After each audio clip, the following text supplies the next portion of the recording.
Isang kabataang lalaki na nagngangalang Seo Jae-min ang masiglang nanginginig mula sa pagkakahawak ng tissue. Hindi mahirap hulaan na ginagawa niya ang ginagawa ng bawat lalaki sa edad na ito. Maya-maya, bumukas ang pinto ng kwarto at mabilis na lumipat ang screen ng computer ni Seo Jae-min sa isang online learning website. Pinayuhan siya ng kanyang ina na bigyang pansin ang kanyang kalusugan. Huwag itong gawin ng labis dahil maaari itong makaapekto sa pag-unlad ng utak. Naiinis na pinalabas ni Seo Jae-min ang kanyang ina at pagkatapos ay humiga sa kama, nag-iisip tungkol sa payo na iyon. Sa totoo lang, alam ni Seo Jae-min na ang ugaling ito ay hindi mabuti para sa kalusugan, ngunit nasa puberty siya, hindi niya makontrol ang sarili. Kinabukasan, si Seo Jae-min ay nakasubsob sa kanyang mesa sa klase. Agad napansin ng kanyang matalik na kaibigan na muling napagod si Seo Jae-min dahil sa kanyang mga gawi sa gabi. Bagaman hindi inamin ni Seo Jae-min, malinaw na makikita sa kanyang mukha ang pagkahapon ng kanyang katawan. Sa oras ng tanghalian, habang kumakain si Seo Jae-min ng maanghang na instant noodles, tumingala siya at nakita ang kanyang kasintahan sa harap niya na kumakain ng hotdog. Ang larawan ng basa niyang dila na dumula sa hotdog ay nagpatuloy sa imahinasyon ni Seo Jae-min at nagsimulang mag-react ang kanyang katawan. Nang gabing iyon, muling umupo si Seo Jae-min sa harap ng computer at nanginginig ang kanyang katawan.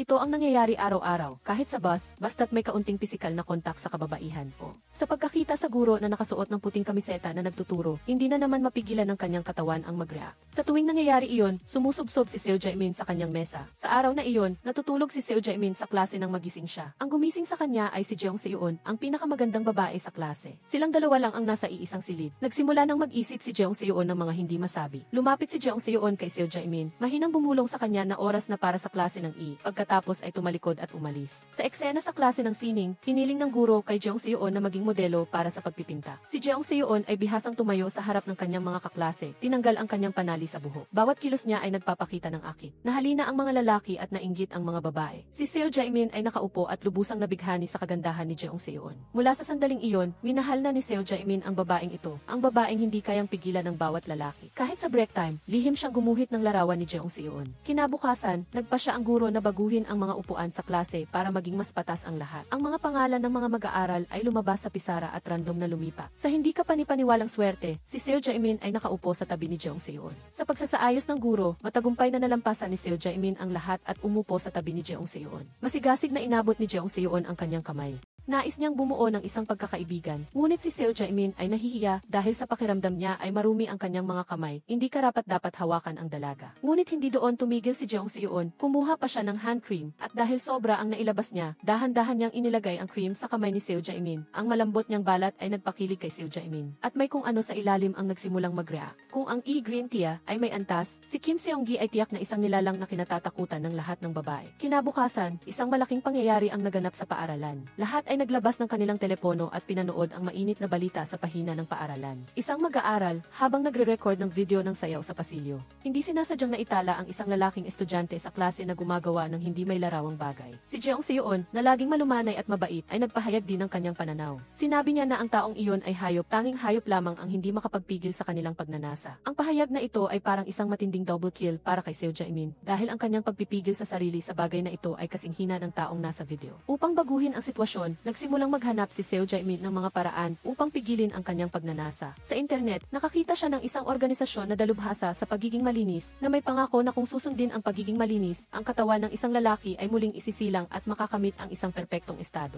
at maaaring mabuhay ng walang hanggan. Tuwang-tuwa si Seo Jae-min, nagsimula siyang maglagay ng kanyang personal na impormasyon. Nagsimula siya ng gawaing ito noong siya ay nasa grade 8, isang beses sa isang araw, at napapanatili niya ang ugali na ito sa loob ng 5 taon, anuman ang panahon. Pagkatapos niyang maglagay, sinimula ni Seo Jae-min na panoorin ang mga video ng pinuno ng organisasyong ito na tinawag na Kim Seong-gi. Detalyadong ipinaliwanag ni Kim Seong-gi ang aksyon ng paghuli sa skerel at paglalagay nito sa garapon at ang mga panganib nito. Ang unang hakbang upang iwanan ang ugali na ito ay iwasan ang lahat ng hindi malusog na nilalaman. Maingat na nagtatala si Seo Jae-min at pinanood din ang mga karanasan ng iba pang miyembro ng organisasyon. May isang taong nakapagpatuloy sa loob ng 1 buwan at pinatunayan na ganap na silang gumaling. Ang iba naman, pagkatapos ng 3 buwan ng pagpipigil, ay natuto ng mag-teleport. Halos lahat ng miyembro ng organisasyon ay may iisang punto. Naging makinis ang kanilang balat tulad ng balat ng sanggol. Sa pamamagitan ng malaking datos, nalaman ni Seo Jae-min na kung makakapagpigil sila ng 100 araw, madali silang makakahanap ng kasintahan. Dahil dito, nagpasya siyang pigilin ang pagnanasa sa loob ng 100 araw upang ligawan si Jeong Seo-eun. Binura ni Seo Jae-min ang lahat ng mahalagang video sa kanyang computer at sinimulan niyang ilagay ang pangarap na masakop si Jeong Seo-eun sa kanyang isipan habang nakahiga sa kama. Sa pagnanais na iyon, nagsimula siyang maglaro ng basketball at Rubik's Cube. Pagsapit ng 3 araw ng pagpipigil, pagpipigil. Natuklasan ni Seo Jae-min na mayroon siyang kakayahang magkaroon ng agila, kayang makita ang guro na daan-daang metro ang layo na lihim na nakikipag-date. Pagsapit ng ikalimang araw, naging kasing bilis siya ng kidlat, kayang tumakbo patungo kay Jeong Seon sa isang iglap upang pulutin ang nahulog niyang telepono. Nang makita ang paghanga sa mga mata ni Jeong Seon, naramdaman ni Seo Jae-min ang labis na kasiyahan. Ay fast forward sa ikapitong araw ng pagpipigil. Sa klase ng sining, nakita ni Seo Jae-min ang mga larawan na ginuhit niya sa sarili niya. Pinuri siya nito at sinabing may talento si Seo Jae-min upang maging isang comic artist. Lubos na nagalak si Seo Jae-min at sinabi pa nga na ipapakita niya ang kanyang talento sa harap ni Seo Jae-min. Gayunpaman, walang sinuman ang nakapansin sa isang tao na tahimik na umalis sa klase. Mula noon, ang buhay ni Seo Jae-min ay unti-unting naging mas maayos. Gabi-gabi, umuwi siya sa bahay at kung hindi siya mag-ehersisyo, magbabasa siya ng libro. Unti-unting bumuti ang pag-iisip ni Seo Jae-min at ang relasyon niya kay Jeong Seon ay umunlad din at tinanggap ni Jeong Seon ang kanyang kahilingan sa kaibigan sa social media. Ipinagmalaki ni Seo Jae-min ang kanyang matagumpay na karanasan sa pagtitiyaga sa forum ng organisasyon. Gayunpaman, binuhusan siya ng malamig na tubig ng ibang miyembro.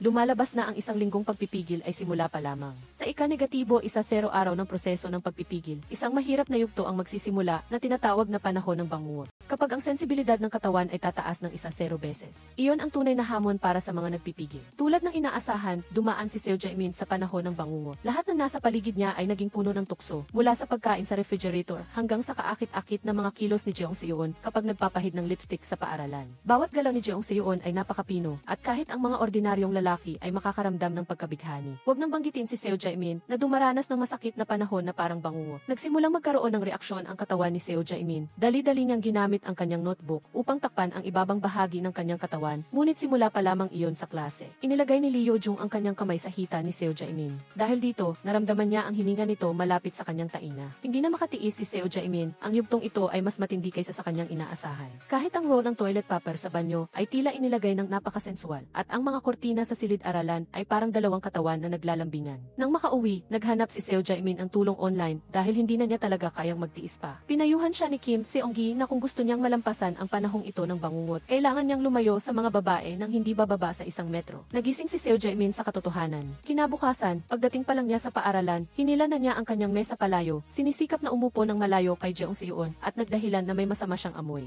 Hindi gaanong pinansin ni Jeong Seon iyon dahil abala siya sa hindi magandang resulta ng kanyang pagsusulit. Upang mabawasan ang stress, inanyayahan ni Jeong Seon si Seo Jae-min na lumabas kasama siya pagkatapos ng klase. Sumang-ayon si Seo Jae-min dahil siya ay isang masigasig na binata. Lumipat ang eksena sa isang karaoke bar at ang paraan ng paghawak ni Jeong Seon sa mikropono ay nagpalito kay Seo Jae-min sa kabutihang palad. Sapat ang lakas ng kalooban ni Seo Jae-min upang panatilihin ang 1 metrong distansya mula sa kanya, kung hindi, walang nakakaalam kung ano ang mangyayari sa silid na iyon. Naglakad din sila sa tabi ng ilog pagkatapos kumanta. Ang nakagulat kay Seo Jae-min ay naninigarilyo si Jeong Seon. Nang gabing iyon, umuwi si Seo Jae-min at tiningnan ang mga litratong kinuha niya kasama. Jeong Seon, lubos siyang nasiyahan. Kinabukasan, inanyayahan ni Jeong Seon si Seo Jae-min sa silid ng sining para hilingin na iguhit siya. Habang abala si Seo Jae-min sa pagguhit, biglang lumapit si Jeong Seon. Kinikilos ang kanyang hita at naglagay ng lipstick sa kaakit-akit na paraan. Tinanong niya si Seo Jae-min kung gusto niyang subukan kung paano ang pakiramdam ng lipstick. Nang unti-unting lumapit ang mukha ni Jeong Seon kay Seo Jae-min, nagulat siya at nagising, naramdaman na basa ang kanyang katawan at napagtanto na nagkaroon siya ng wet dream. Lubos na naguluhan si Seo Jae-min at nagtaka kung nabigo ba ang kanyang 100 araw na layunin ng pagpipigil. Dali-dali siyang nag-online upang tingnan kung ang hindi sinasadyang paglabag sa pangako ay maituturing na kabiguan. Sa kabutihang palad, ang sagot na natanggap niya ay hindi. Hindi bale, nakatulong ito upang gumaan ang pakiramdam ni Seo Jae-min. Gayunpaman, binabalaan ng website na kung magpapatuloy ang sitwasyong ito sa loob ng 2 magkasunod na gabi, mawawalan ng saysay ang proseso ng pagpipigil. Muling nalungkot si Seo Jae-min. Kinabukasan, pumasok si Seo Jae-min sa paaralan at nalaman na sinusuri ng supervisor sa banyo. Pinapaalalahanan ang mga lalaking estudyante na huwag gumamit ng masyadong maraming tissue. Dahil dito, nakatuklas ang paaralan ng ilang pang-insidente kung saan hindi makapagpigil ang mga lalaking estudyante na seryosong nakakaapekto sa reputasyon ng paaralan. Pagbalik sa klase, naalala ni Seo Jae-min ang kanyang panaginip kagabi tungkol kay Jeong Seon na nagdulot sa kanya ng kahihiyan. Walang alam si Jeong Seon tungkol dito. Walang malay pa rin na inilagay ang kanyang kamay sa balikat ni Seo Jae-min at hiniling na muling iguhit ang kanyang larawan. Ang pisikal na kontak na ito ay nagparamdam kay Seo Jae-min ng pagkailang at kinailangan niyang isipin si Jeong Seon bilang guro upang mapanatili ang kanyang kalmado. Pagkatapos ng klase, pumunta si Seo Jae-min sa silid-aklatan ng paaralan, isang lugar na ipinakilala bilang lokasyon upang suriin ang mga nais sumali sa abstinence club. Dito, nakilala ni Seo Jae-min ang isang babaeng kaibigan at tinanong siya kung alam niya ang tungkol sa masturbasyon. Hindi napigilan ng babaeng kaibigan ang sarili at sinampa si Seo Jae-min bago umalis. Maya-maya, lumitaw ang isang seryosong lalaking estudyante presidente at nagtanong tungkol sa masturbasyon at sa website na kanyang sinalihan. Sa kabutihang palad, nasagot ni Seo Jae-min ng tama ang lahat ng tanong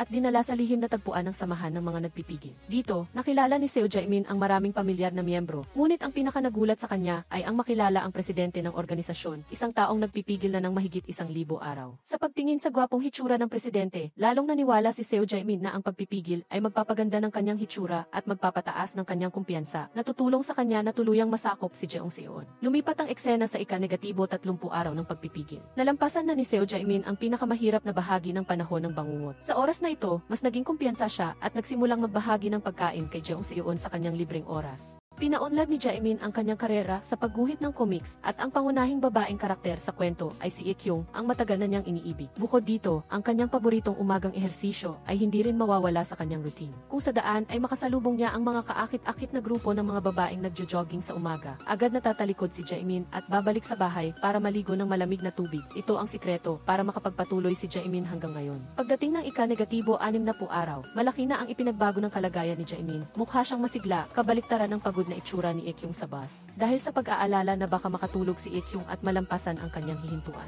Tinabo ni Jae-min ang bus gamit ang kanyang bisikleta. Salamat sa kanyang pagpipigil sa sarili, ang pisikal na lakas ni Jae-min ay hindi nahuli sa sinuman. Sa wakas, huminto ang bus nang malapit na si Hye-kyung sa kanyang hintuan. Nagulat siya at nag-heart sign kay Jae-min bilang pasasalamat, na agad na nagpabilis ng tibok ng puso ni Jae-min ng husto. Idinrowing pa niya ang sandaling ito sa kanyang comics. Mabilis na lumipas ang oras at sa wakas ay dumating ang ika-negatibo 78 araw ng pagpipigil sa sarili. Sa comics ni Jae-min, nagtapat ang bida sa pangunahing babaeng karakter. 2 araw na lang ang nalalabi bago ang petsa na planong magtapat ni Jae-min kay Hye-kyung sa personal na pagtitipon ng samahan ng pagpipigil sa sarili. Inanunsyo ni Jae-min na malapit na siyang umabot sa 100 araw. Natuwa ang lahat ng miyembro para sa kanya, ngunit si Jae-min ay nakaramdam ng kaba dahil hindi pa rin siya nakakaisip ng paraan para umamin. Sa pulong na ito, umasa si Jae-min na makakuha ng payo mula sa ibang miyembro tungkol sa kung paano umamin. Agad na naging seryoso ang kapaligiran sa silid ng matuklasan ni Jae-min na walang sinuman sa mga miyembro ng organisasyon ang nagkaroon ng kasintahan. Maging ang nag-iisang may karanasan sa pag-ibig ay isang online na relasyon lamang at hindi pa sila nagkita kailanman. Ang mapait na katotohanan ay lumitaw sa harap ni Jae-min. Ang pagpipigil sa sarili ay hindi ang dahilan ng pagiging single, ngunit ang mga may kasintahan ay kadalasang nasisiyahan. Mga aktibidad ng magkasintahan, isang bagay na hindi maintindihan ng mga single tulad ni Jae-min. Sa gulong isip, bumalik si Jae-min sa klase. Nakatanggap siya ng mensahe na nagsasabing good luck at may regalo para sa kanya sa drawing room. Nagulat si Jae-min kung sino ang nagpadala, kaya nagpasya siyang pumunta sa drawing room para tingnan.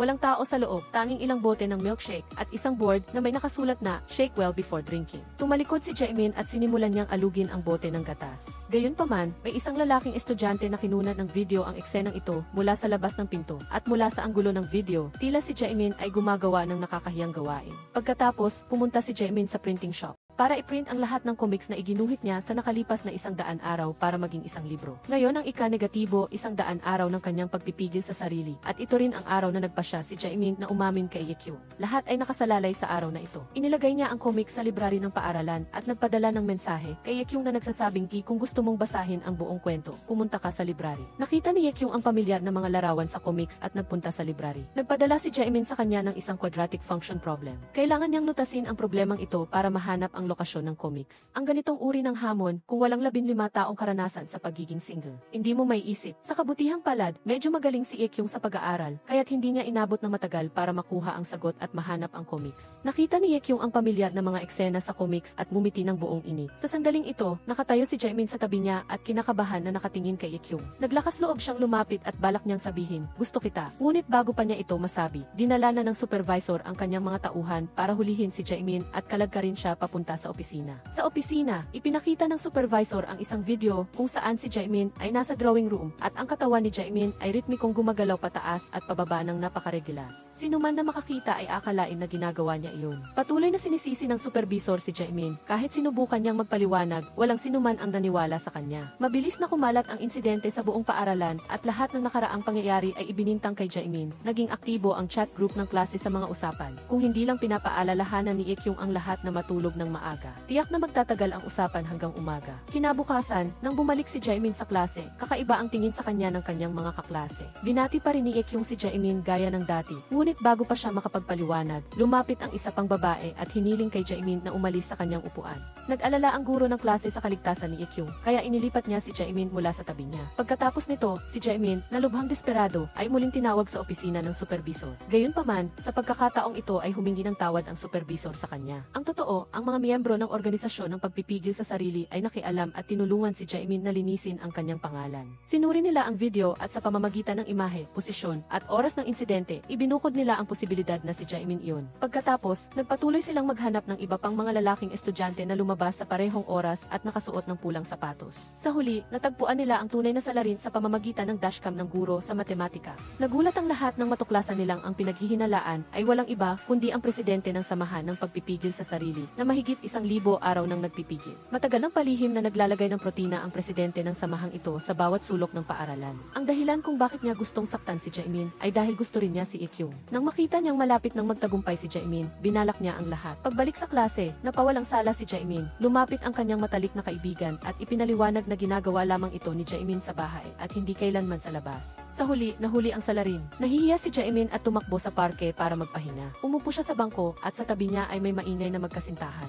Pinapaalalahanan ang mga single na magbigay ng upuan. Kakaupo pa lang ni Jaemin nang biglang lumitaw si Ekyung at umupo sa tabi niya, hawak ang comics na iginuhit niya. Tinanong niya si Jaemin kung totoo bang nagpipigil siya at hindi nanood ng adult film sa loob ng 100 araw. Tumango si Jaemin bilang pagpapatunay. Pagkatapos noon, lumapit si Ekyung sa mukha ni Jaemin at marahang sinabi sa kanya, gusto ko ang mga lalaking may muscles at ayoko pang magka-boyfriend bago ako pumasok sa kolehiyo. Kung gusto mo, pwede nating hintayin na makapasok tayo sa kolehiyo at saka tayo maging magkasintahan. Nabigo ang plano ni Jaemin na umamin, ngunit hindi siya nawala ng pag-asa. Pagkatapos ng 100 araw ng pagpipigil, sa wakas ay nahawakan niya ang kamay ni Ekyung. At nakasama pa siyang magpunta sa karaoke room para sumayaw. Bagamat hindi nangyari ang lahat ayon sa plano, ang mga alaalang nilikha nila ay mananatiling isang kamanghamanghang bahagi ng kanilang kabataan. Ang babaeng ito na may ordinaryong itsura, ngunit kaakit-akit ay si Ramin. Siya ay isang napakatradisyonal na babae. Kapag naglalaro ng bola, kung may aksidenteng makahawak sa kanya ang sinumang kaibigan, agad niya itong itutulak palayo. Dahil sa kadahilanang ito, iniwan si Ramin ng kanyang kasintahan. Sa ngayon, ang dating kasintahan niya na si Jae-ho ay nakikipag-date sa isang magandang babae na may matatamis na galaw. Ang pangalan ng babae ay Ayaw.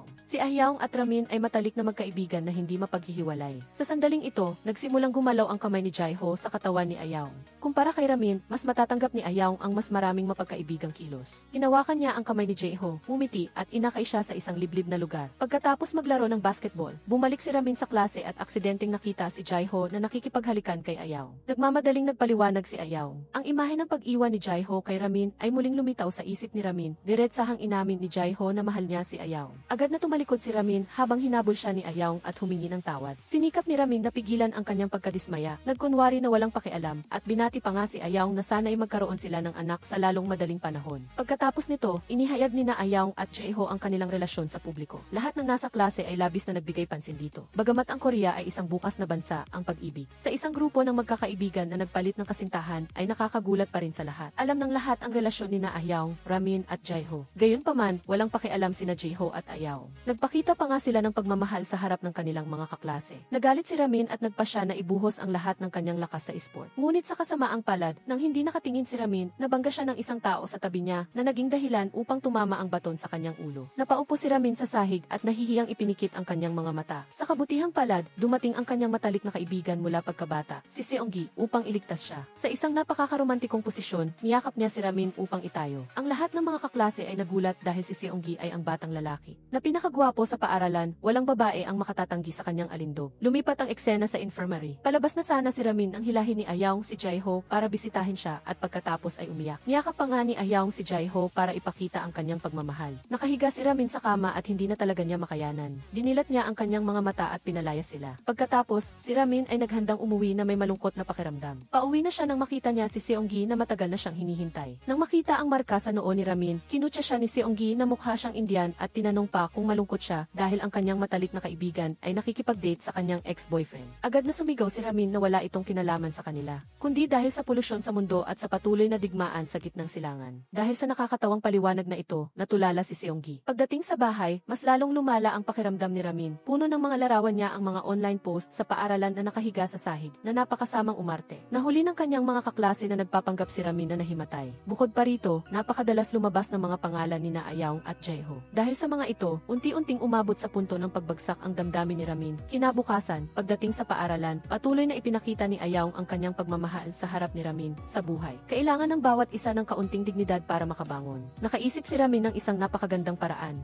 Iyon ay sa tulong ni Seonggi na nagpanggap bilang kanyang kasintahan. Si Seonggi ay may magandang pangangatawan at gwapo. Tiyak na kaya niyang pahiyain si Ayaw. Ngunit nang isiping ito, nakaramdam ng kawalan ng kumpiyansa si Ramin. Kahit na matalik na magkaibigan sila mula pagkabata, laging tinatanggihan ni Seonggi ang lahat ng imbitasyon ni Ramin, maging noong may sakit siya. Pinalayas pa niya si Ramin sa kama nang dumalaw ito. Para matalo si Ayaw, determinado si Ramin na sabihin kay Seonggi ang kanyang kahilingan. Muntik nang masamid si Seonggi habang umiinom at sinabi kay Ramin na umalis agad. Ngunit ginamit ni Ramin ang kanyang huling alas, ang pirma ni Naeun. Maaaring hindi alam ng lahat kung ano ang football. Ngunit ayon sa paglalarawan ng dalawa, ang taong ito ay tiyak na isang soccer star. Si Seonggi ay isang hardcore fan niya, kaya nagsimula ang peking relasyon ni Ramin at Seonggi. Nangako sila sa isa't isa na hindi sila magkakaroon ng anumang physical contact. Ngunit pagkatapos nilang sabihin ito, lumitaw sina Ahyeong at Jaeho na gumagawa ng hindi naaangkop na mga aksyon sa harap nila at nagplano silang magpunta sa Love Motel sa gabi. Hindi sumuko si Ramin kaya pumayag siya. Ngunit pagdating sa Love Motel, halos bumagsak ang loob ni Ramin. Lumabas ang isang mag-asawa na gulo-gulo ang pananamit at mayroon pang ginamit na tissue sa loob. Ang mga kondom sa mesa at ang kakaibang kapaligiran ay hindi matanggap ni Ramin. Binuksan niya ang ihi at nanood. Ngunit ang hindi maipaliwanag na mga larawan ay nagpabilis kay Ramin na patayin ito. Sa sandaling ito, mula sa katabing silid, umalinggaw ang malisyosong tunog ni Ayaw at Jaeho. Nagising ang pagiging mapagkumpetensya ni Ramin. Sumigaw siya sa kabilang direksyon. Kahapon, 8 beses ko itong ginawa. Ngayon, magpahinga muna tayo. Matapos ang lahat, umuwi ang dalawa. Magkatapat sila ng bahay. Madalas na palihim na pinapanood ni Ramin si Seonggi na nag-ehersisyo. Hindi siya nagsasawa sa pagtingin sa mga umbok ng kanyang kalamnan. Nang matuklasan ito ni Seonggi, sinigawan niya si Ramin na pervert. Sa ganitong paraan, nag-away sila sa kabilang kalsada hanggang 3 ng umaga. Lumipat ang eksena kay Ramin na muling inimbitahan si Seonggi sa isang 4-person date. Sa totoo lang, ito ay inggit lamang sa pagitan ng mga babae, ngunit sa pagkakataong ito, Kang Dahyun at Bang Yekyung ay may mga kilos na hindi inaasahan sa gitna ng maraming tao at naghalikan at pinapicturean pa si Yoo Ramin. Nang turn na nina Yoo Ramin at Kim Nam-ho, pareho silang nagpakita ng pagkasuklam sa isa't isa. Buong hirap na binuhat ni Kim Nam-ho si Yoo Ramin sa kanyang balikat at ang mga taong nakapaligid, kasama sina Bang Yekyung at Kang Dahyun, ay tumawa mula sa kanilang puso. Para hindi mapahiya, sinamantala ni Yoo Ramin ang pagkakataon habang hindi nakatingin si Kim Nam-ho at hinalikan siya sa labi. Kaya, sa isang mahirap na posisyon, inangat ni Kim Nam-ho si Yoo Ramin para halikan siya. Mula sa kanilang tingin, tila nagtatrabaho ang dila. Hindi malinaw kung sino ang naglagay ng dila, ngunit sa huli ay ibinaba ni Kim Nam-ho si Yoo Ramin sa lupa. Pauwi, hindi naging masaya si Kim Nam-ho na parang nakatapak ng dumi ng aso. Nag-away sila at sinisisi ang isa't isa,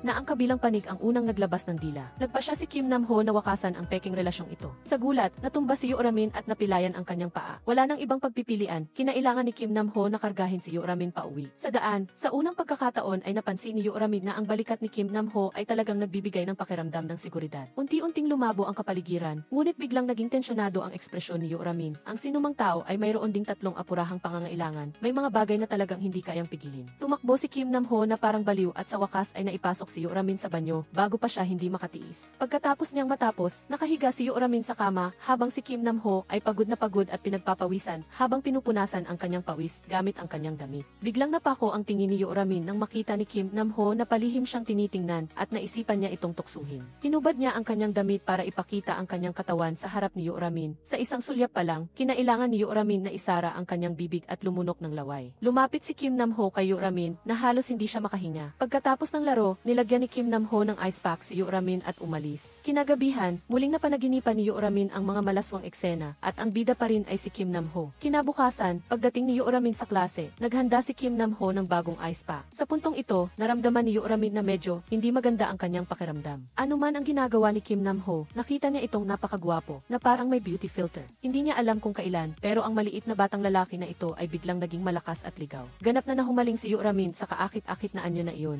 Nahihiya si Kim Nam-ho Nam-ho na titigan siya, kaya tinawag niya si Yoramin na manyakis. Bagamat hindi sumasang-ayon si Yoramin, patuloy siyang nahuhumaling sa pagtingin sa katawan ni Kim Nam-ho. Sa puntong ito, napagtanto ni Yoramin na ang pisikal na pakikipag-ugnayan sa kabilang kasarian ay tila hindi naman ganoon kahirap tanggapin. Mula noon, lagi siyang naaakit sa katawan ni Kim Nam-ho. Sa klase ng sketching, hindi niya namalaya na iginuhit niya ang ebis ni Kim Nam-ho. Unti-unti, ang tanging nakikita na lang sa mata ni Yoramin ay ang imahe ni Kim Nam-ho. Ang ibang mga lalaking kaklase niya ay nagpaparamdam sa kanya ng pagkadiskomportable, kaya pinipigilan niya ang kaisipang ito. Nagpa siya si Yoramin na tapusin ang dramang ito. Nagpadala siya ng mensahe kay Kim Nam-ho, humihiling na magkita sila pagkatapos ng klase. Pagkatapos niyang ipadala ang mensahe, nakita niya ang isang pamilyar na tao na nakatayo sa katabing eskinita. Si Kim Nam-ho pala. May isang babae sa harap niya at malabo ang kanilang mga kilos. Binuksan pa ng babae ang kanyang damit, inilalantad ang dalawang puting bahagi sa loob. Agad na nawala sa sarili si Yoramin at sumigaw ng napakalakas. Nagulat si Kim Nam-ho at tinanong kung nababaliw ba si Yoramin. Hindi alam ni Yoramin kung paano sasagot. Gusto niyang murahin si Kim Nam-ho, ngunit naisip niya, hindi naman siya ang opisyal na kasintahan nito. Kaya malungkot siyang umalis. Pauwi, hindi napigilan ni Yoramin na tanungin si Kim Nam-ho kung sino ang babaeng iyon. Kalmadong sumagot si Kim Nam-ho na wala siyang karapatang magtanong. Agad na nawala ng imik si Yoramin, ngunit mariin niyang ipinaliwanag na, sa huli, kami ay nagde-date ng hayagan ngayon at kung kumilos ka ng pabaya at kumalat ang balita, mapapahiya ako ng husto. Kaya, nag-away sila ng matindi at tinapos ang peking relasyon. Kinabukasan, pumasok si Yoramin sa klase na puno ng galit. Sina Kang Dahyun at Bang Hyekyung, gaya ng dati, ay kalmado at hindi pinansin ang mga nagdududang tingin ng iba, patuloy sa kanilang malabong pagkilos. Nang makita nilang mag-isang pumasok si Yoramin sa paaralan, nagsimulang magduda ang mga kaklase tungkol sa kanyang relasyon kay Kim Nam-ho. Naghanap si Yoramin ng dahilan para ipagtanggol ang sarili. Ngunit pagkatapos niyang magsalita, dumaan si Kim Nam-ho sa tabi niya nang hindi man lang siya tinitingnan.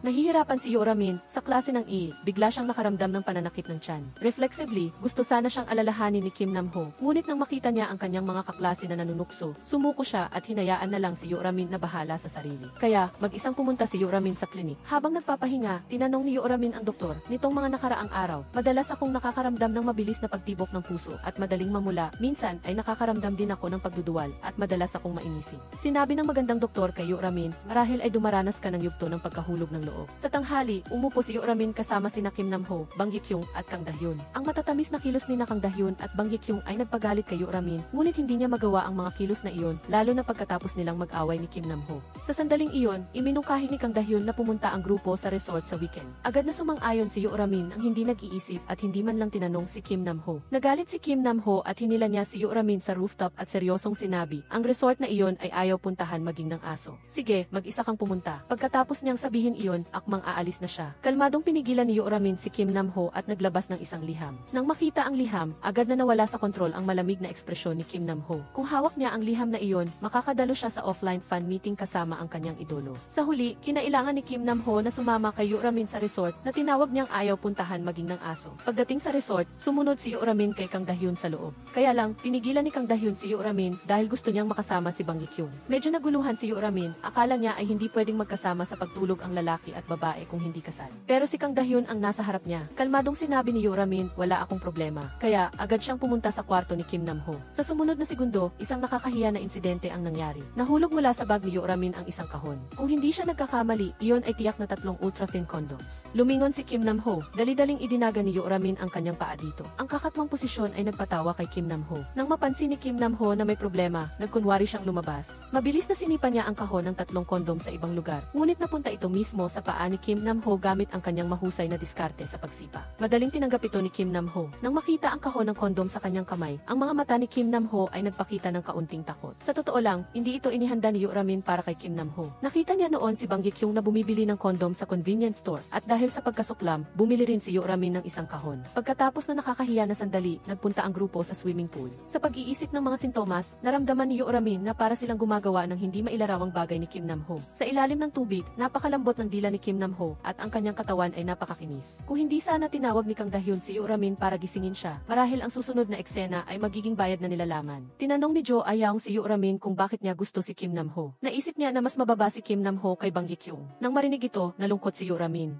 Sinabi niya na si Kim Nam-ho, bukod sa hindi magaling sa pag-aaral, ay magaling sa lahat ng bagay, malakas ang personalidad, mahusay magluto, at hindi kayang ikumpara ni Bang Ye-kyung. Ngunit agad siyang natalo ng katotohanan, dahil bukod sa hindi magaling sa pag-aaral, hindi rin magaling uminom ng alak si Kim Nam-ho. Magalang na sinabi ni Bang Ye-kyung at Kang Da-hyun kay Kim Nam-ho na kung hindi siya makainom, dapat siyang umupo kasama ng mga bata. Nang marinig ito, nagalit si Kim Nam-ho. Umupo siya sa mesa ng inuman na hindi natatalo kahit sino. Ngunit napatunayan ng katotohanan na bukod sa hindi magaling sa pag-aaral, hindi rin magaling uminom ng alak si Kim Nam-ho at mahina rin siya sa paglalaro. Sa bawat talo, kailangan niyang tumanggap ng parusa na nagpilit kay Yoo-ramin na umupo sa kandungan ni Kim Nam-ho. Sila at nagtinginan ng may pagmamahal. Nang makita ang mukha ni Yoo-ramin, hindi talaga maipinta ni Kim Nam-ho ang kanyang damdamin. Gusto pa nga niyang tumawa. Sa bawat interaksyon, palaging napapahiya ni Bang Ye-kyung at Kang Da-hyun ang dalawa. Ngunit nakahanap din si Kim Nam-ho ng pagkakataon upang tulungan si Yoo-ramin na maghiganti. Nang makita niya ang kanyang ex-boyfriend na nakahawak sa ulo at sumisigaw, nakaramdam si Yoo-ramin ng hindi maipaliwanag na ginhawa sa kanyang puso. Pagkalipas ng 2 oras, hindi na makadilat si Bang Ye-kyung at Kang Da-hyun. Lasing na lasing si Kang Da-hyun, ngunit hindi niya nakalimutan na bantayan si Yoo-ramin sa pagtupad ng parusa. Pinilit niya sina Yoo-ramin at Kim Nam-ho na maghalikan ng 1 minuto ng puno ng passion at kailangang maramdaman na parang binigyan sila ng pampagana sa loob ng kalahating taon.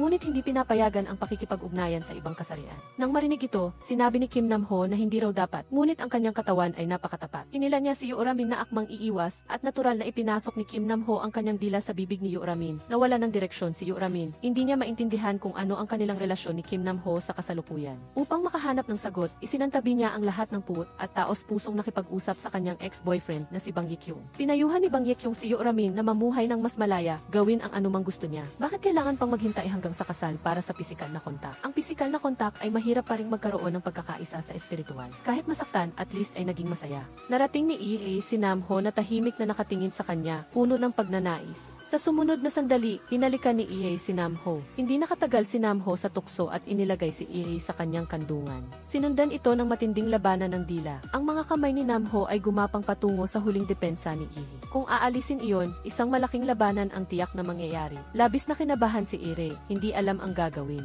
Ang biglaang pagtigas ng bagay ay nagpakaba sa kanya. May makakita kaya, ang kanyang suot na one-piece bra, mapagsasabihan kaya siyang baduy. Tila naramdaman ni Nam-ho ang kaba ni Lee. Pumigil si Nam-ho at tiningnan si Yoo-ramin nang may matatag na tingin. Gustong bumalik ni Nam-ho sa kwarto. Naguguluhan si Yoo-ramin ngunit kalaunan ay pumayat. Pumasok si Yoo-ramin sa kumot na hindi alam ang gagawin. Naliligo si Nam-ho sa banyo. Nang marinig ang tunog ng tubig, nagsimulang mag-isip si Yoo-ramin ng maruming mga larawan. Sa puntong ito, handa na si Yoo-ramin, ngunit hindi gumawa ng anumang labis si Nam-ho. Nananatili siyang nakahiga sa sahig ng masunurin. Hanggang sa mag-umaga, marahil dahil sa labis na kaba ni Yoo-ramin, inakala ni Nam-ho na hindi siya tinatanggap. Ngunit ang mahiwagang gabing ito ay naging isang magandang alaala para kay Yoo-ramin. Hindi niya napigilan ang sarili at napangiti ng malakas. Nagluluto sina Yoo-ramin at Jo Ayaong sa kusina. Nagkunwari si Yoo-ramin na walang balak at nagtanong kung ano ang pamantayan para matukoy ang isang romantic relationship sa pagitan ng lalaki at babae, kung kasama ba ang paghawak sa likod. Nagtataka si Jo Ayaong at nagbalik tanong kay Yoo-ramin, sa likod ba talaga, hindi sa harap? Kung hindi, hindi kasama. Sinabi ulit ni Yoo-ramin, paano kung kasama rin ang paghalik? Sa pagkakataong ito, nagbigay ng kumpirmadong sagot si Jo Ayaong. Kung gayon, 79% ay romantic relationship na. Agad na sumigla ang kalooban ni Yoo-ramin. Naisip niya na kahit hindi malinaw na sinabi ang relasyon, ang aksyon na ito ay nakamit na ang pagpayat. Siya na ngayon ang opisyal na kasintahan ni Seo Jae-min sa pag-iisip na ito. Sinimulan ni Yoo-ramin na subuan ng pagkain si Seo Jae-min. Sa pagpapaalam pagkatapos ng kainan, nagsign pa si Yoo-ramin ng heart sa kamay para kay Seo Jae-min, ngunit walang emosyon ang mukha ni Seo Jae-min, may bahid pa ng pagkasuklam. Pagdating sa bahay, hindi mapigilan ni Yoo-ramin ang pagkamis at nag-text kay Seo Jae-min para kamustahin siya, ngunit nakatutok lang si Seo Jae-min sa pag-ensayo. Binasa niya ang text ngunit hindi nag-reply. Kinabukasan, ikinuwento ng mga kaklase kay Yoo-ramin ang isang malungkot na kwento ng pag-ibig. May isang babaeng iniwan pagkatapos lang kumpirmahin ang relasyon nila ng isang lalaki. Ang maikling kwentong ito ay nagpakaba kay Yoo-ramin. Hinanap niya si Seo Jae-min para yayain itong kumain, ngunit tumanggi si Seo Jae-min.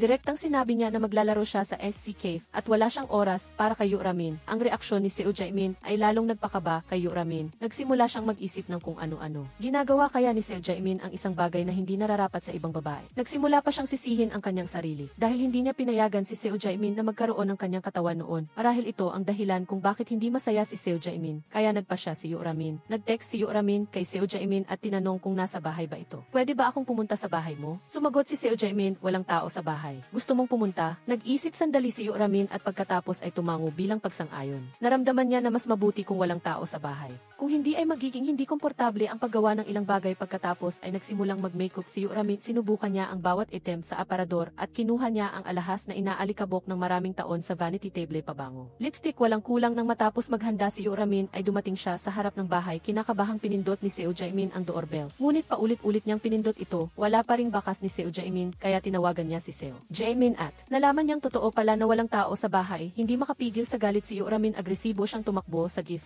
upang hanapin si Seo Jaemin. Ngunit nakita niya ang isang eksena na nagpasimula sa kanya ng paghihiganti ginagawa ni Seo Jaemin ang mga ehersisyo kasama ang babae. At sa dibdib ng dalawa ay mayroon ding kambal na tattoo. Ang mag-asawang Banyura at Namho ay tumalikod at umalis, ngunit hinabol sila ni Namho. Galit na binalaan ni Banyura si Namho, kung gagawa ka pa ng ingay na ganyan, wag na tayong magkita pa. Gusto nang sumuko ni Namho, ngunit biglang dumating ang babae sa tabi niya, kaya hindi niya maiwasang mawalan ng mukha at tumakbo ulit si Namho pauwi. Umiyak siya ng tahimik. Sa oras na ito, pinayuhan siya ng babae sa tabi ni Namho. Bakit hindi mo pa rin sabihin ang totoo mong nararamdaman? Mukhang hindi simple ang relasyon nila tulad ng nakikita. Kinabukasan, nakabawi na si Banyura, lumaya mula sa kalungkutan at nakatitig sa bintana. Pagbalik niya sa paaralan, nagpalit siya ng upuan at nakipagtalo pa ng malaki kay Namho. Sabi na simula ngayon sa bawat pagkakita niya kay Seo Jaemin ay kung knockout in niya ito, lahat ng kaklase ay naguguluhan at hindi rin maintindihan ni Liu Jung at Jo Ayaong. Pagkatapos ay dumating ang nanay ni Yoramin sa paaralan. Ipinagbigay alam niya kay Yoramin na maghahanda sila para sa camping kasama ang pamilya ni Seo Jaemin. Kaagad natatanggi sana si Yoramin ang sabihin ng nanay niya na malapit ng lumipat ng bahay si Seo Jaemin. Ang pangusap na ito ay agad na nagpawi ng lahat ng sama ng loob sa puso ni Yoramin. Ng gabing iyon ay nagsimula ang camping activity sa tamang oras. Pinagsama ng dalawang ina, sina Seo Jaemin at Yoramin, upang mamili sa daan. Nag-away sila dahil kinuhanan ni Yoramin ng litrato si Seo Jaemin habang naninigarilyo para ipakita sa nanay nito. Hindi nagpatalo si Seo Jaemin at kinuhanan din ng pangit na litrato si Yoramin, kaya nagsimula silang mag-away. Nakita ni Yoramin na hindi niya kaya inilagay niya ang telepono sa dibdib ni Seo Jaemin. Nahiya si Seo Jaemin, ngunit hindi naman siya takot. Sa huli, wala nang ibang magawa si Yoramin kundi itapon ang telepono at mabasag ito. Galit na sumigaw si Seo Jaemin, ngunit ang galit na iyon ay tumagal lamang ng 3 segundo. Si Seo Jaemin ay likas na mabait. Paano siya magagalit sa taong gusto niya? Pagdating sa campsite, nag-ihaw pa si Seo Jaemin ng marshmallows para kay Yoramin. Sa sandaling ito, hindi na nakapagpigil si Yoramin at tinanong si Seo Jaemin, kung lilipat ka ng bahay, paano na ang maliit mong kasintahan? Mayroon ka ng kasintahan dati, ngunit ganoon mo ako tratuhin. Bakit ka huminto noon? Nainis si Seo Jaemin sa tanong at walang masabi bilang paliwanag. Sabi lang na masyado siyang nakainom. Nang marinig iyon ay tuluyang naglaho ang pag-asa ni Yoramin. Umuwi si Yoramin ng malungkot at marami siyang naisip. Pakiramdam pa rin niya ay kailangan niyang bigyan ng magandang pagtatapos ang pag-ibig na ito. Nagpasya siyang ibigay kay Seo Jaemin ang pirmahang bola ng kanyang idolo, kaya nag-text si Yoramin kay Seo Jaemin na magkita sila sa rooftop. Ngunit bigla niyang naalala na sira na ang telepono ni Seo Jaemin. Gusto niyang hanapin si Seo Jaemin sa daan ay hindi sinasadyang nakasalubong ni Yoramin ang guro ng IFI at ang babae. Sinadya ni Yoramin na hindi tignan ang babae dahil sila ay magkaribal, ngunit ang babae ay kusang bumati kay Yoramin at inimbitahan pa niya itong uminom ng juice. Balak sanang tumanggi ni Yoramin, ngunit nang marinig niyang tinawag ng babae ang guro ng AC na nanay, ay agad siyang natigilan. Sa kanyang alaala ay wala pa ring anak ang guro ng AC. Pagkatapos ay ipinaliwanag ng babae ang kanyang sitwasyon. Lumabas na ang kanyang ina ay nagpalaki sa kanya ng mag-isa mula pa nang isilang siya dahil sa isa espesyal na dahilan upang hindi siya pag-usapan ay hindi nagpakasal ang kanyang ina. Pagkatapos ng isang pag-uusap ay lubusang naunawaan ni Yoramin na ang babae na nagngangalang Jeongse yun ay gusto ang mga babae at dati ay mahilig sa sports. Ngunit pagkatapos masaktan ay nawalan na ng lahat ng pag-asa. Ang guro ng FI ay humingi ng tulong kay Seo Jaemin para sa kanyang anak, kaya nagkakilala ang dalawa. Tungkol naman sa totoo na hindi naintindihan ni Yoramin ay pangalan lang pala ng idolo ni Seo Jaemin dahil kay Seo Jaemin ay nagustuhan din ni Jeongse yun. Sinabi rin ng sports idol na iyon kay Yoramin na si Namho ay isang mahiyain. Gusto ka, ngunit hindi maglakas loob sabihin. Iniisip niya na hindi mo siya gusto. Tuluyan ng nagulo ang isip ni Yoramin. Samantala, nag-iimpake si Namho. Desperado rin ang kanyang kalooban. Noon, dahil sa pinsala ay hindi na siya makakapaglaro ng soccer. Si Yoramin ang laging nagpapagaan ng kanyang loob. Iyon ang simula ng pagkakagusto niya kay Yoramin. Sa buong panahon ng pagpapanggap na nakikipag-date kay Yoramin, sobrang saya rin ni Namho. Ngunit ngayon, maghihiwalay na sila. Sa kabilang banda, nagpaalam na si Yoramin kay Jeongse yun. Pagkatapos ay nagsimula siyang mag-ensayo sa kwarto. Naghahanda para sa pagtatapat kay Namho. Pagdating niya sa bahay ni Namho, nakita niyang nakaimpake na ang lahat ng gamit niya. Ang pakiramdam ni Yoramin ay muling bumaba. Kinabukasan, dumating si Yoramin sa paaralan at nakita na ang silid-aralan ay pinalamutyan na parang isang pagtatapat. Sa screen ay ipinakita ang mga larawan katawan niya at ni Seo Jae-min. Hindi na napigilan ni Yoramin ang sarili at tumawa ng malakas. Lumitaw din si Seo Jae-min mula sa likuran. Masayang niyakap ni Yoramin si Seo Jae-min. Binuksan ng mga kaklase ang ilaw at naghiyawan habang tumatakbo palabas. Ngunit sa susunod na segundo, sinabi ni Seo Jae-min na wala itong kinalaman sa akin. Lumabas na ito pala ay isang sorpresa na inihanda ni na Jo Ayaong at Lee Yoo-jung upang tulungan sina Yoramin at Seo Jae-min na magkabati. Tuwang-tuwa si Yoramin at nakalimutan ang lahat ng hadlang kina Jo Ayaong at Lee Yoo-jung. Ngunit pagkatapos noon, nagbago ang ekspresyon ni Seo Jae-min, iniwan niya si Yoramin at umalis. Lahat ay nagulat. Lumipat ang eksena sa nalulumbay na si Yoramin na nakahiga sa kama. Muli siyang naging katawanan sa paaralan. Hindi maintindihan ni Yoramin kung bakit ginawa iyon ni Seo Jae-min. Nang sumunod na segundo, binuksan niya ang bintana. Naghahanda na magalit, ngunit pagkabukas niya ay natigilan siya. Nakatayo si Seo Jae-min sa labas ng bintana na may nakasulat na mahal kita doon. Kaya pala ito ang tunay na pagtatapat ni Seo Jae-min. Kaya pala hindi niya ito inamin sa paaralan. Kaagad pagkatapos, lumitaw ang nanay ni Seo Jae-min at nang makita niyang may jowa na ang kanyang anak ay nagsimula siyang magmungkahi. Tumakbo rin si Yoramin doon. Nagkita silang dalawa sa rooftop. Pagkatapos ng isang mainit na pagtatapat, muli silang nag-away, tinawag ang isa't isa na duwag. Doon ay nagsimula na naman silang mag-away. Ang tagpong ito ay mas matamis pa kaysa sa pulot. Kinabukasan, si Yoramin ay dumating sa paaralan at sinabi kina Jo Ayaong at Lee Yoo-jung na ang pakikipagkaibigan sa kanila ay talagang mahirap. Ngunit huwag na nilang gawin iyon sa hinaharap. Ang dahilan ay mayroon ng bagong kaibigan si Yoramin at iyon ay si Jeong Seon. Kapag kasama niya ito, walang paghahambing, walang pagkukunwari at maaari pa silang manood ng adult films ng magkasama at mag-video call kay Seo Jae-min. Bagamat umalis na si Seo Jae-min, nagsimula na ang kanilang pag-ibig. Ang babaeng ito ay si Son Na-eun. Siya ay may ordinaryong pangangatawan, ordinaryong hitsura, at ordinaryong personalidad. Bagamat wala siyang maraming pag-aari, palagi siyang nangangarap na ibigay ang kanyang sarili sa isang karapat-dapat sa kanya, at iyon ay ang kanyang kaklase na si Park Jeon-il. Sa tuwing nakikita ni Son Na-eun si Park Jeon-il, kinakabahan siya. Nakita niya si Park Jeon-il na may dalang bag at papalapit sa kanya. Sa katunayan, si Park Jeon-il ay talagang modelo ng maraming babae. Siya ay dating trainee sa loob ng 2.5 taon. Dahil sa problema sa grupo, natapos ang kanyang pangarap na maging bituin. Lumipat ang eksena kay Son Na-eun na sumusumpa na magpapayat ngunit kumakain naman ng instant noodles. Sinabi ng kanyang matalik na kaibigan na ipapakilala niya siya sa isang lalaki. Sa isip ni Son Na-eun ay hindi sinasadyang lumitaw ang imahe ni Park Jeon-il. Sa sandaling ito, may isang lalaking lumapit upang makipagkilala. Walang nakakagulat, tiyak na napansin ng lalaki ang kanyang matalik na kaibigan. Gusto ng lalaki na umupo kasama sila upang kumain at sinabi rin niya na ang isa pang kaibigan ay bumili na ng masarap na pagkain. Gusto sanang pumayag ng matalik na kaibigan, ngunit ayaw ni Son Na-eun. Bakit? Dahil hindi pa siya nakakapag-makeup. Agad na tumakbo si Son Na-eun sa banyo at ginawa ang lahat ng hakbang sa pag-aayos. Nang makita siyang napakaganda ng makeup, hindi maiwasang hangaan ng lahat. Sa susunod, huwag ka nang mag-makeup. Pagkatapos mag-makeup, naghanda si Son Na-eun na bumalik, ngunit nakasalubong niya ang class president na si Go Yoon. Hindi normal ang babaeng ito. Kahit napakaganda, palagi niyang gustong guluhin si Son Na-eun. Bukod pa rito, determinado siyang maging nobya ng libu-libong lalaki. Kinutya niya si Son Na-eun nang makita ang lipstick sa kanyang ngipin at binilang pa ang double chin ni Son Na-eun. Ang pinakamasama ay hinawakan pa niya ang taba sa tiyan ni Son Na-eun. Hindi na nakatiis si Son Na-eun. Sa isang kamay ay sinakal niya ang liig nito at binuhat si Go Yoon sa ere. Sa sumunod na segundo ay nagising si Son Na-eun. Panaginip lang pala iyon. Siya ay likas na mahiyain at hindi nangahas na harapin si Go Yoon. Bumalik sa hapagkainan, mas naging kumpiyansa si Son Na-eun, naghahanda upang manakop ng dalawang lalaking nakaupo sa mesa. Ngunit ang lalaki ay natakot nang makita ang itsura ni Son Na-eun. Kahit papaano, hindi nakakatakot ang masamang tao. Ang nakakatakot lang ay ang masamang tao na hindi nakikilala na siya ay masama. Nagreklamo ang matalik na kaibigan na hindi maganda ang dating ni Son Na-eun. Nagalit naman si Son Na-eun at sinabing ang dalawang lalaki ay masyadong pangit at hindi niya sila kailangan. Hindi niya alam na nag-makeup lang siya para sa kanila. Pagkatapos magsalita, muling nagsimulang ubusin ni Son Na-eun ang pagkain sa party. Lumipat ang eksena.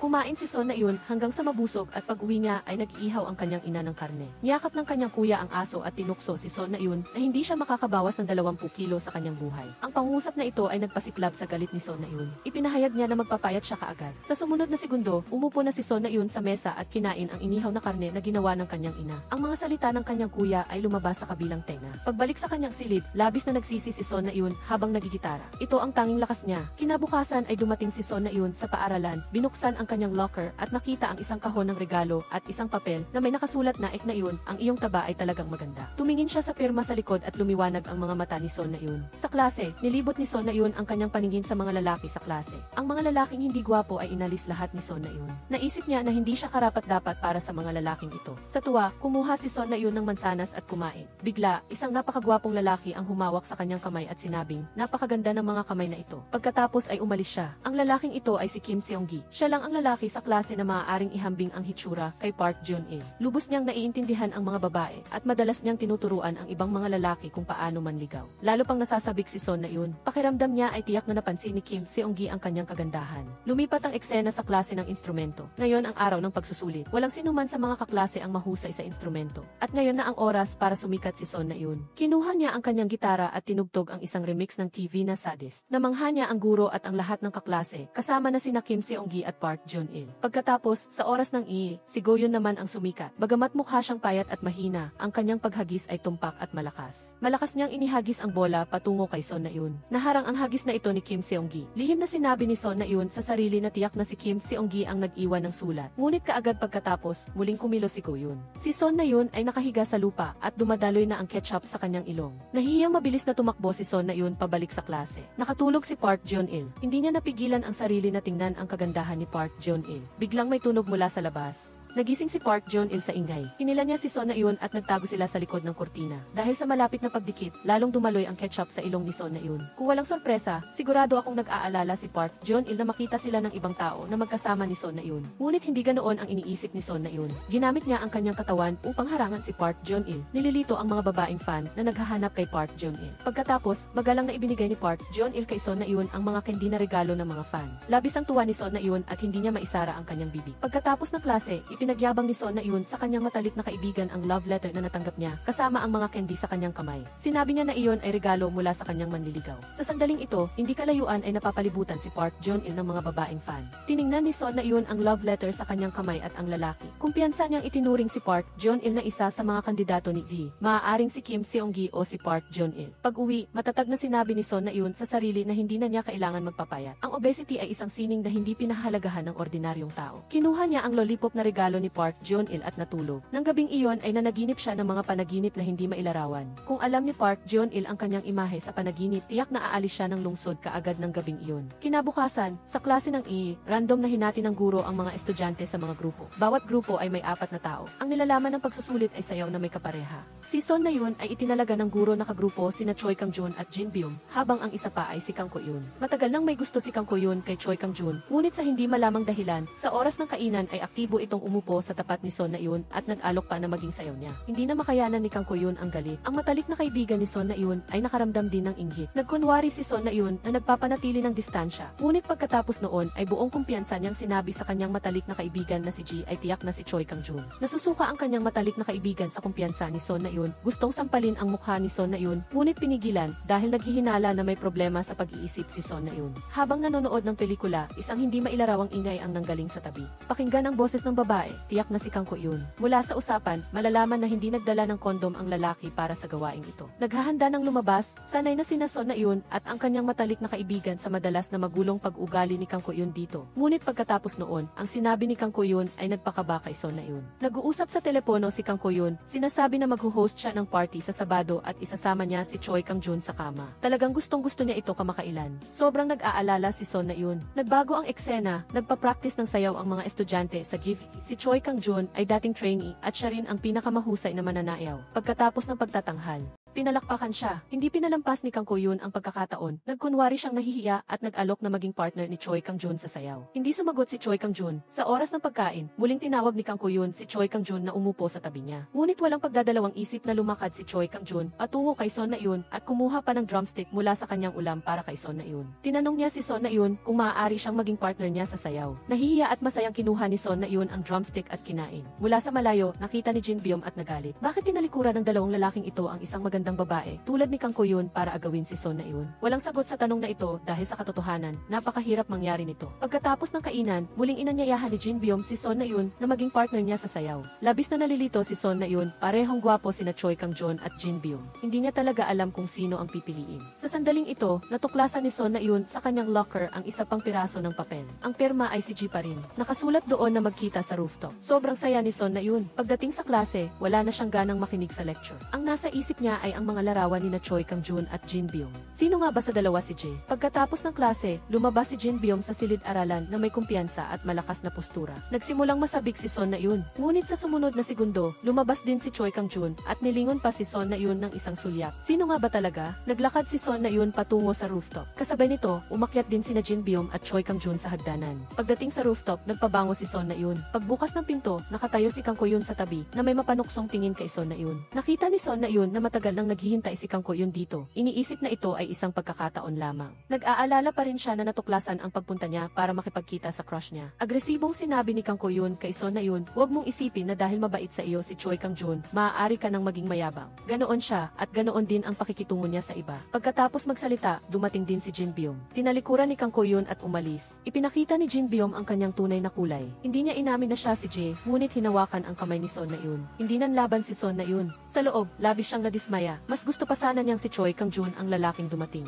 Pagkatapos, mahigpit na hinawakan ni Jin Byung ang kamay ni Son Na-eun at sinabing napakalungkot niya. Habang nag-uusap, inamoy pa nito ang kamay ni Son Na-eun at nilalaro ito. Medyo nataranta si Son Na-eun. Naisip niyang manyaki si Jin Byung. Napakaganda niya, pero ang kamay lang niya ang tinititigan nito. Sa sumunod na segundo, itinulak ni Son Na-eun si Jin Byung ng 3 metro gamit ang isang handang sipa, saka tumalikod at tumakbo. Dahil sa pagmamadali, hindi niya nakita ang daan. Nadapa si Son Na-eun sa lupa. Tamang-tama namang dumating si Choi Kang-jun. Dahan-dahan niyang yakap si Son Na-eun at inihanda siyang dalhin sa infirmary. 2 beses, medyo nahiya si Choi Kang-jun dahil talagang napakabigat ni Son Na-eun. Hindi lamang niya ito nabubuhat, kundi sumakit pa ang kanyang likod. Sa huli, si Son Na-eun pa rin ang nagbuhat kay Choi Kang-jun papunta sa infirmary. Ang mainit na eksenang ito ay nagpainggit kay Kang Ko-yun. Sa infirmary, tinanong ni Son Na-eun si Choi Kang-jun kung siya ang nagsulat ng sulat para sa kanya. Hindi naiintindihan ni Choi Kang-jun ang sinabi ni Son Na-eun. Pagkatapos ng klase, muli silang nagkita sa hintuan ng bus. Magiliw na bumati si Son Na-eun at naghanda ng umalis. Biglang bumuhos ang malakas na ulan. Nang hindi alam ni Son Na-eun ang gagawin, isang payong ang lumitaw sa ibabaw niya. Ang taong may hawak ng payong ay si Choi Kang-jun. Dahan-dahan silang naglakad sa bangketa. Hindi tumigil ang pagngiti ni Son Na-eun. Unti-unting naging malabo ang kapaligiran.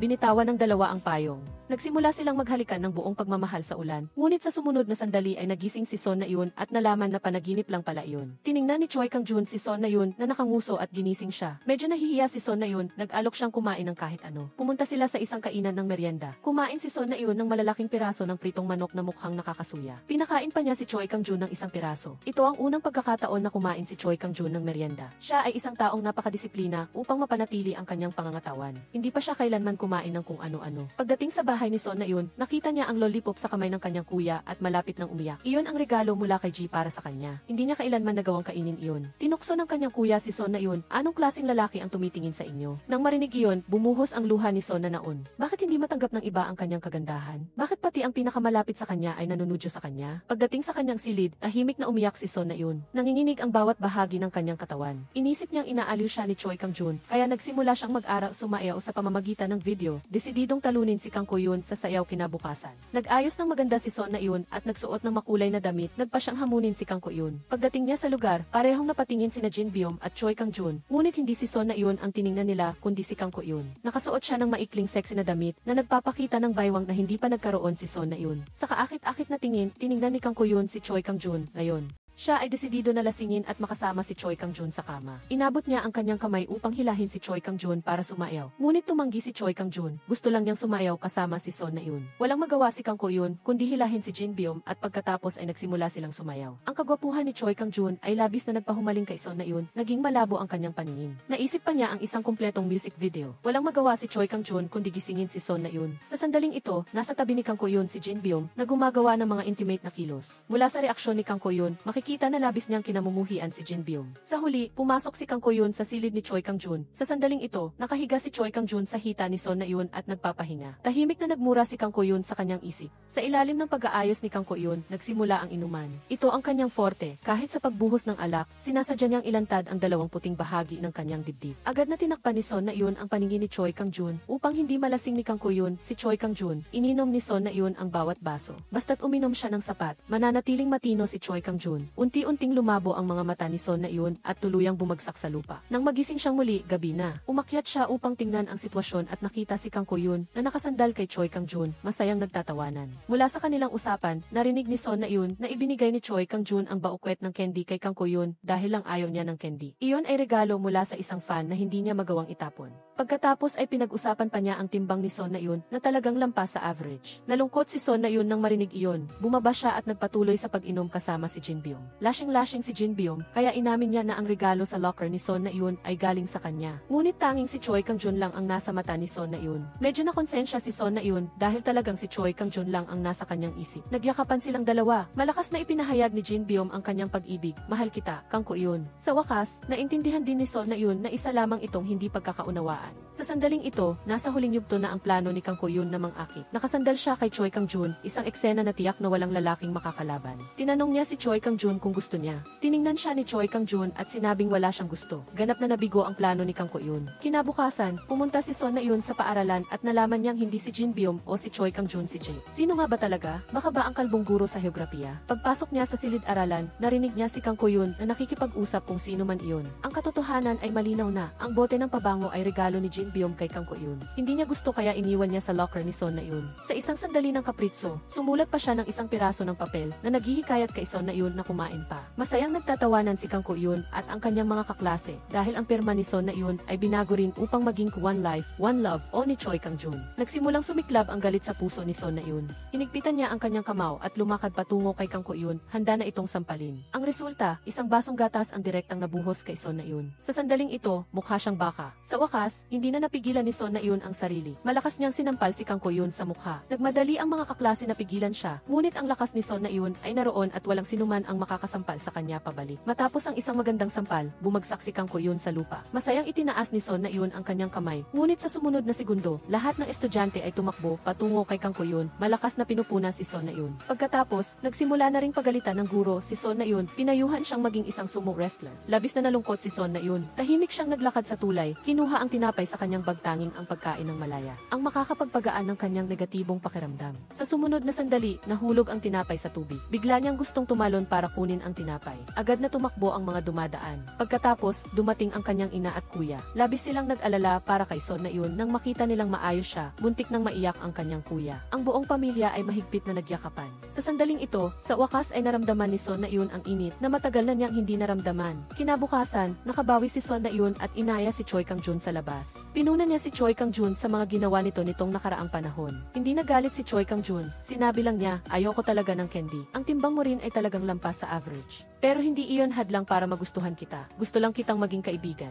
Simpleng magkaibigan lang. Kung ayaw mo, isipin mo na lang na wala akong sinabi. Nang marinig ang mga salitang ito, lumambot muli ang puso ni Son na iyon. Kaya bumalik ang kanilang relasyon sa dati. Nagsimula sa perpektong sayaw. Mula noon nagsimula ang kanilang pagkakaibigan. Nagtapos dito ang huling episode ng series na Adult Trainee. Gusto ni Son na iyon na maging kasintahan ni Choi Kang-jun. Ngunit si Choi Kang-jun ay kaibigan lang ang tingin kay Son na iyon. Bagaman hindi pa nakakamit ang layunin, malaki ang naging pag-unlad ng kanilang relasyon. Ipinapakita rin ang pelikulang ito sa atin na sa buhay ay kailangan nating maging mulat sa realidad. Hindi tayo dapat palaging mamuhay sa sarili nating mundo. Kung hindi ka nga makapagpatuloy sa pagpapapayat, ano pang karapatan mong humabol sa pag-ibig? Dito nagtatapos ang pelikula. Kung nagustuhan mo, hanapin at panoorin ang orihinal na pelikula. Ngayon, paalam at magkita-kita tayo sa susunod na mga video. Bye-bye.